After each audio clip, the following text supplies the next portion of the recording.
Pada zaman dahulu, air belum menjadi sumber ekonomi masyarakat.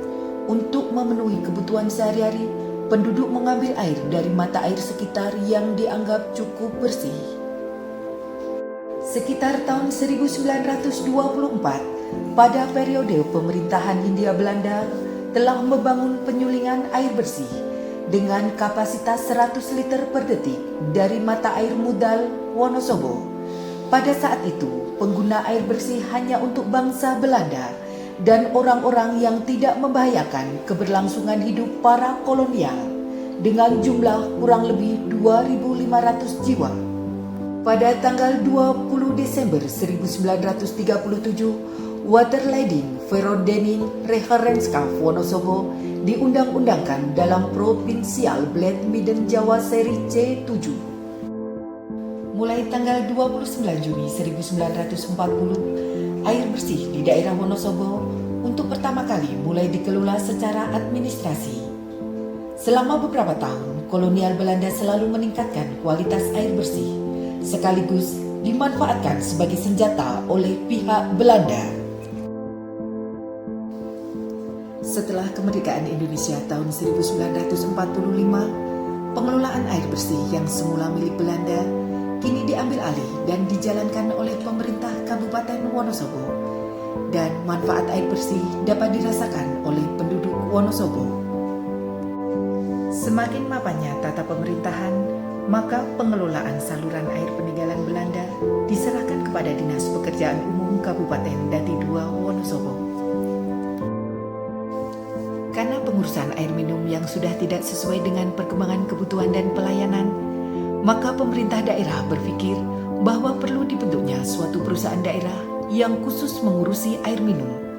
Maka dari itu, pemerintah daerah mendirikan sebuah perusahaan yang sesuai dengan peraturan Kabupaten Dati II Wonosobo nomor A113/1976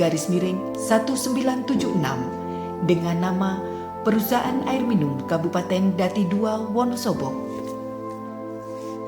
Terbitnya perda tersebut pada tanggal 3 Februari 1976 menjadi landasan hukum kelahiran Perusahaan Daerah Air Minum Kabupaten Dati II Wonosobo. Tahun 1976, untuk pertama kali diangkat seorang direktur bernama Umar Said BAE. Secara teknis, terjadi pengembangan jaringan pipa distribusi untuk menambah volume air yang diperuntukkan bagi wilayah perkotaan. Dan pada tahun 1978 dibangunlah reservoir Jelambrang dengan kapasitas 1000 meter kubik. Tahun 1980 sampai tahun 1984 PDAM dipimpin oleh H. Tantowi dengan jumlah karyawan 28 orang. Berkaitan dengan keberadaan jaringan, pada tahun 1983 terjadi perkembangan jaringan pipa distribusi di wilayah Wonobungkah dan Bukangan. Tahun 1984 di Kampung Honggoterpo, dan PDAM mendapat bantuan proyek air bersih di wilayah Kertek dari Departemen Pekerjaan Umum Wilayah Jawa Tengah, sehingga ada penambahan jumlah pelanggan menjadi 3.081 sambungan rumah. Pada periode ini, PDAM belum berkembang sesuai dengan yang diharapkan. Dilihat dari peningkatan jumlah pelanggan yang relatif lambat. Hal lain yang mempengaruhi kekurang berkembangnya PDAM adalah kondisi brown catering, keadaan reservoir, perkembangan jaringan, jumlah karyawan, dan sebagainya. Dengan berakhirnya masa jabatan direktur periode tahun 1980 sampai dengan 1984, Kepala Daerah Wonosobo mengangkat direktur baru, yaitu Sunarto BCHK. Pada tahun 1985, PDAM memiliki jumlah karyawan sebanyak 36 orang dan jumlah pelanggan sebanyak 3.178 sambungan rumah dengan jumlah aset sebesar 315 juta rupiah. Kondisi perusahaan pada saat itu kurang representatif, yaitu tidak adanya surat pengangkatan bagi karyawan pria yang rata-rata beretus kerja rendah dan tidak padunya antar karyawan. Sehingga Sunarto mulai melakukan pembenahan perusahaan dengan diterbitkannya surat pengangkatan bagi karyawan, meningkatkan etos kerja para karyawan, dan memadukan antar karyawan. Sunarto juga mulai menyusun strategi perusahaan dengan melakukan pembangunan infrastruktur besar-besaran berupa 20 ground capturing,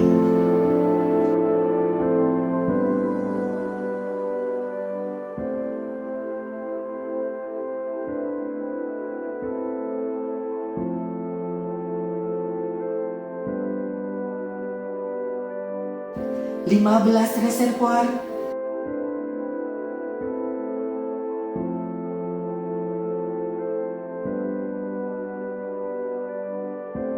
dan 7 perwakilan.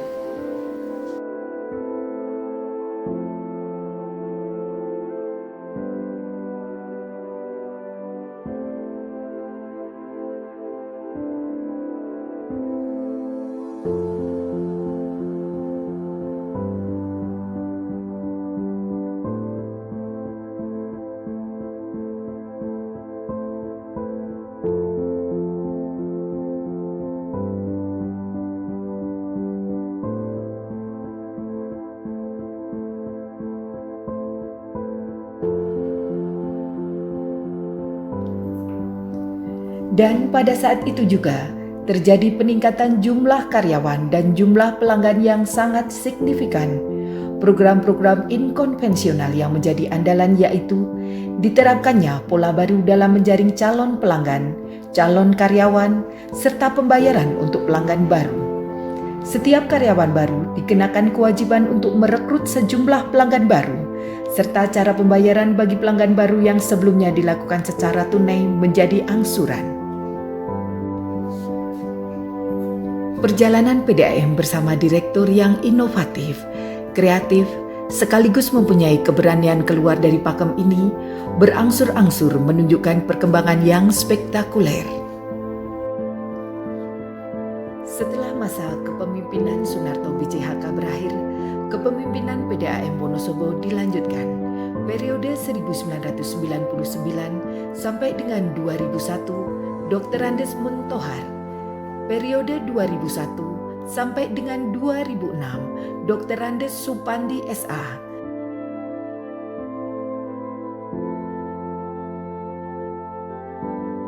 kemudian dilanjutkan periode 2006 sampai dengan 2009 Hajah Sri Wahyuni SE. Sri Wahyuni menjadi perempuan pertama yang menjabat sebagai Direktur PDAM Kabupaten Wonosobo. Pada periode ini, PDAM Wonosobo sudah mulai stabil dalam memenuhi kebutuhan air pelanggan. Dibangunnya Brown Captering Sidandang tahun 1999, Brown Captering Tuk Mulyo Muncar tahun 2005, Brown Captering Dadap Gede tahun 2005, dan Brown Captering Kaliyogo tahun 2007. Selain itu juga dibangun reservoir Kali Kuning pada tahun 2008. Setelah masa jabatan Hajah Sri Wahyuni SE berakhir, kepemimpinan PDAM dilanjutkan oleh Retno Ningsih SOS MSI selama 2 periode, yaitu periode 2009 sampai dengan 2014 dan periode 2014 sampai dengan 2018. Pada masa kepemimpinannya, berhasil menyelesaikan masalah keuangan sehingga PDAM mampu menyetorkan PAD ke pemerintah daerah.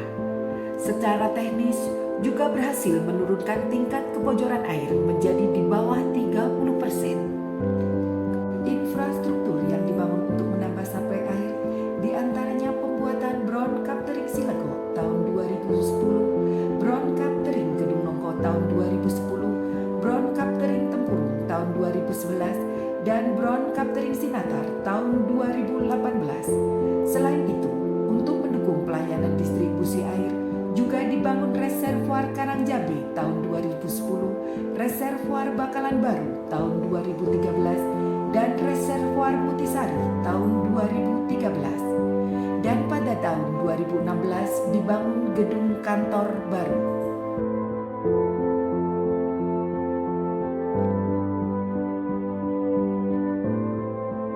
Setelah berakhirnya masa kepemimpinan Retno Ningsih SOS MSI, terjadi kekosongan posisi Direktur Utama, sehingga diampu oleh pelaksana tugas Direktur Utama. Pada tahun 2019, setelah melaksanakan proses rekrutmen Direktur Utama, dilantiklah Muhammad Syahid SIP MSI sebagai Direktur Utama yang baru. Di masa kepemimpinan beliau, banyak terjadi gebrakan-gebrakan yang luar biasa.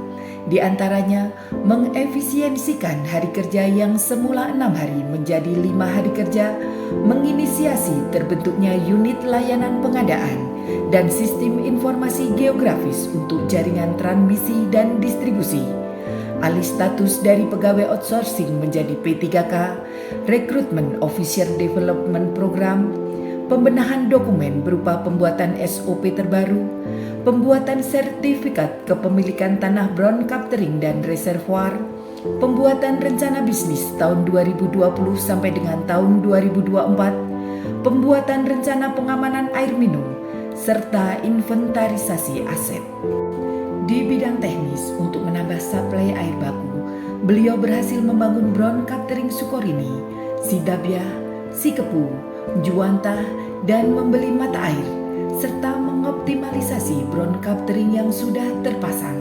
Selain itu, pada tahun 2020 juga berhasil menurunkan kehilangan air sebanyak 24,94%. Dalam rangka transformasi pelayanan digital, terbentuklah aplikasi billing system PDAM Tirta Aji yang dibuat secara mandiri oleh tim intern PDAM. Selain itu, juga terbentuklah aplikasi keuangan dan aplikasi pengadaan barang jasa. Perubahan terbesar adalah disahkannya Perda baru yang semula Perusahaan Daerah Air Minum berubah menjadi Perusahaan Umum Daerah Air Minum, diikuti dengan perubahan logo terbaru.